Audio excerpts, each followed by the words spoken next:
में आ गया है। पर हमारी महक का भी सिर्फ 9 साल की है, अभी तो उसे पढ़ने लिखने खेलने कूदने का दिन है। देख माही, लड़कियां पराया धन होती है और जितना जल्दी इन्हें घर से विदा कर दे उतना ही अच्छा रहेगा। और हाँ, कल से महक की पढ़ाई लिखाई सब बंद। बट अबू, इसमें मेरी क्या गलती है? आप मुझे पढ़ाई करने क्यों नहीं देते? तेरी गलती है क्योंकि तू एक लड़की है। अगर लड़का होती तो क्या अबू? मैं लड़का होती तो क्या? ये लड़की ज्यादा जबान ना चला, वरना जबान हलक से खींच कर बाहर निकाल दूंगा। अबू, मैं पढ़ लिख कर कुछ बनना चाहती हूँ, मेरी पढ़ाई ना रोके अबू। महक, तुझे पढ़ना है तो पढ़, लेकिन सारी उम्र बाप की छाती पर बोझ बनकर ना बे। बट अबू, मेरी उम्र तो अभी पढ़ाई लिखाई की है, मुझे पढ़ लिख कर डॉक्टर बनना है। पढ़ाई पढ़ाई पढ़ाई, आज तो तेरी इन कॉपी का काम तमाम करके ही छोड़ूंगा। मत फाड़े अबू, मत फाड़े। अबू, ये आपने क्या किया? मेरी इन किताबों को ही नहीं, मेरी किस्मत फाड़ दी आपने, मेरी किस्मत। ये कॉपी किताबें सिर्फ लड़कों के हाथ में अच्छी लगती है, लड़कियों के हाथ में बस मेहंदी अच्छी लगती है, मेहंदी। बट अबू, मैं लड़की हूँ तो क्या हुआ? यहाँ लड़का और लड़की तो हमारे दोनों आँखों के समान है। चुप कर महक, ये एहसान मान कि तू अब तक जिंदा है। अगर बचपन में ही गला दबाकर मार दिया रहता तो आज तेरी बकबक नहीं सुननी पड़ती। बट अबू, मेरे को चूल्हा जलाना ना आवे है। देख छोरी, जितना जल्दी हो सके चूल्हा जलाना सीख ले, यही अच्छा होगा तेरे लिए। और हाँ, तेरा ब्याह कल के कल होगा। अबला जीवन है तुम्हारी, यही कहानी आंचल में है, दूध और आंखों में है पानी। मुझे माफ कर दे बेटी, तेरे अब्बू के सामने मेरी एक न चलेगी। मुझे माफ कर दे बेटी, मुझे माफ कर दे। तो इस प्रकार मात्र 9 वर्ष की छोटी उम्र में महक का विवाह तन्वी से हो गया। बाल विवाह एक सामाजिक कुरीति है। इस प्रकार बाल विवाह का शिकार हो रही है महक। 5 वर्ष बाद महक 14 वर्ष की हो गई। इसके घर एक शिशु ने जन्म लिया। देखते हैं आगे क्या होगा।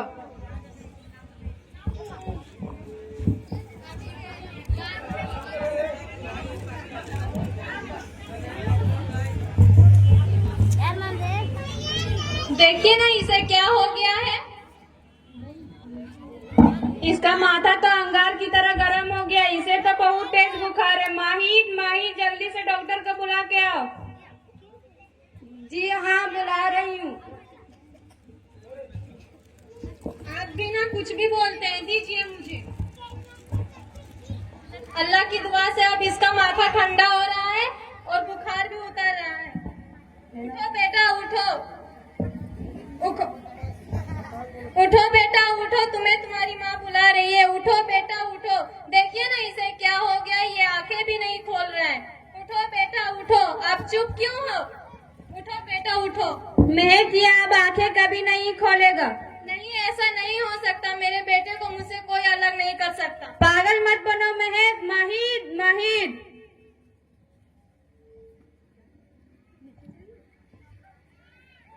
अल्लाह ने मुझसे मेरा बेटा छीन लिया। अल्लाह ने नहीं, तुम्हारा शिक्षा और अंधविश्वास के कारण हमारा बच्चा हमारे साथ नहीं रहा। अगर तुम पढ़ी लिखी होती तो आज हमारा बच्चा हमारे साथ होता। तुम अनपढ़ हो महक, अनपढ़। नहीं, मैं नहीं रहूंगी अनपढ़, नहीं रहूंगी मैं अनपढ़। मैं पढ़ूंगी ताकि कल किसी और महक को इलाज के अभाव में अपना बच्चा ना खोना पड़े। शाबाश महक, ये लो तुम्हारा अपराध का प्रायश्चित।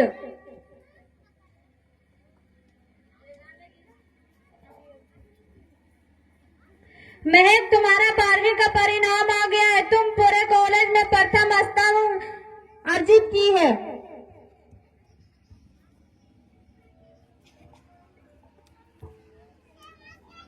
महक, तुम्हारी मेहनत रंग लाई है। तुम्हें शिक्षा वृत्ति मिली है। ये लो तुम्हारे अमेरिका जाने की टिकट।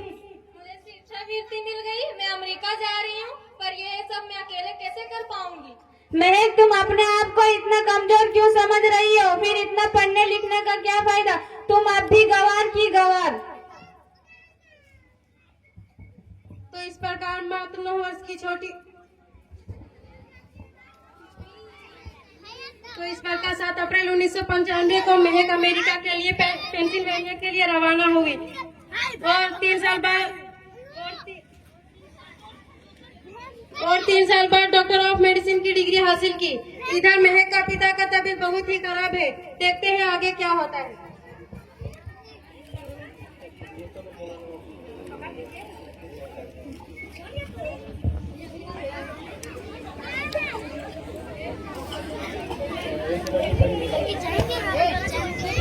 लगता है अब मेरे जाने का समय आ गया है, अब मैं नहीं बचूंगा।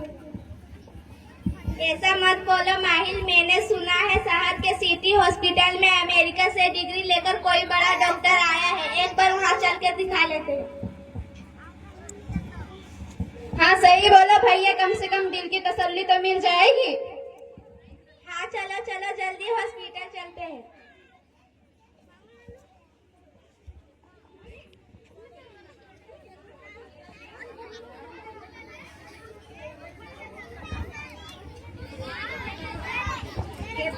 इस मरीज की हालत तो बहुत ही खराब है।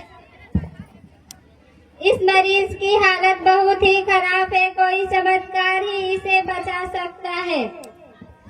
ऐसा मत बोलो भाई, डॉक्टर साहब कब तक आ जाएंगे? लो आ गई डॉक्टर मैडम।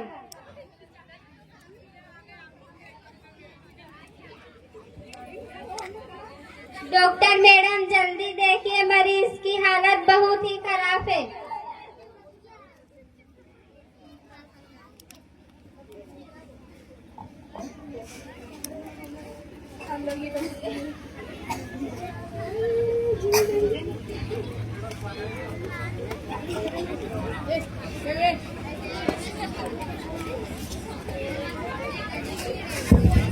अब आप बिल्कुल ठीक है।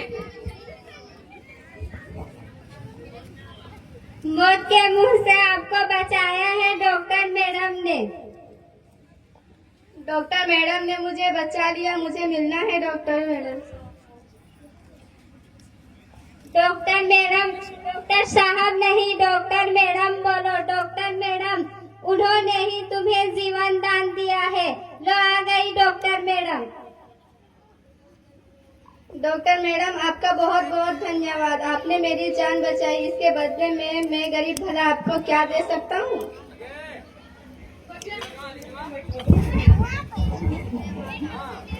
वचन चाहिए मुझे कि ये आप कभी ना कह पाओ कि लड़कियां कुछ नहीं कर सकती। वचन? ये कैसा वचन है?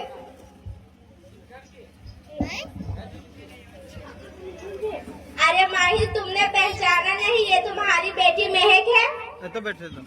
महक? मेरी बेटी महक एक डॉक्टर? हाँ अब्बू, वही महक जिसके लिए बचपन में आपने चूल्हा और दूल्हा के अलावा कुछ नहीं सोचा था। महक मेरी बेटी, मुझे माफ कर दो, मैं तेरा गुनहगार हूँ। नहीं अब्बू, वही महक जिसके हाथ पीले करके आप उसकी सारी जिंदगी काला कर देना चाहते थे। महक मेरी बेटी, मुझे माफ कर दो, मैं तेरा अपराधी हूँ। नहीं अब्बू, मैंने तो आपका एहसान चुकाया है, याद है ना अपना एहसान? जब बचपन में आपने मेरे ऊपर किया था, ताने सुना सुना कर जीते जी मुझे मार डाला था। आप बताएं अब्बू, और किस किस को मारेंगे? महक मेरी बेटी, मुझे माफ कर दो। आपने ही तो कहा था किताबें सिर्फ लड़कों के हाथ में अच्छी लगती है, लड़कियों के हाथ में सिर्फ मेहंदी अच्छी लगती है। लड़का और लड़कियों में फर्क करना तो आंखों में फर्क करना समान है। एक का पढ़ना और दूसरे का ना पढ़ना सामाजिक अंधकार है अब्बू, सामाजिक अंधकार है। उपकार मांगता हूँ मैं तुझ जैसी बेटी का, जिसने सारी उम्र मुझसे कुछ न मांगा तो सिर्फ बराबरी का दर्जा। लेकिन सच तो यह है कि मैं तेरी माफी का काबिल भी ना हूँ। क्या अपने अब्बू को माफ नहीं करोगी महक? माफ कर दो महक, माफ कर दो। यदि सुबह का भोला शाम को घर लौट आए तो उसे भोला नहीं कहते हैं। ठीक है, माफ कर दिया। तो इस प्रकार महक ने अपनी मेहनत और अटूट इरादे से न केवल अपनी मेहनत और अटूट इरादे से न केवल बल्कि भारत की पहली महिला डॉक्टर बनी, बल्कि उन लड़कियों के आगे चलकर उन लड़कियों उन लोगों के लिए सुनहरा रास्ता दिखा गई जो जीवन में कुछ करना चाहती थी।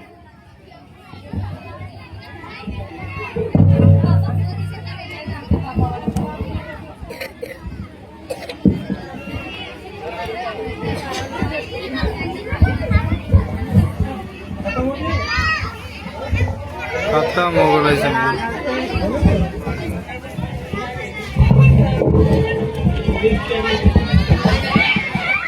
बहुत बहुत धन्यवाद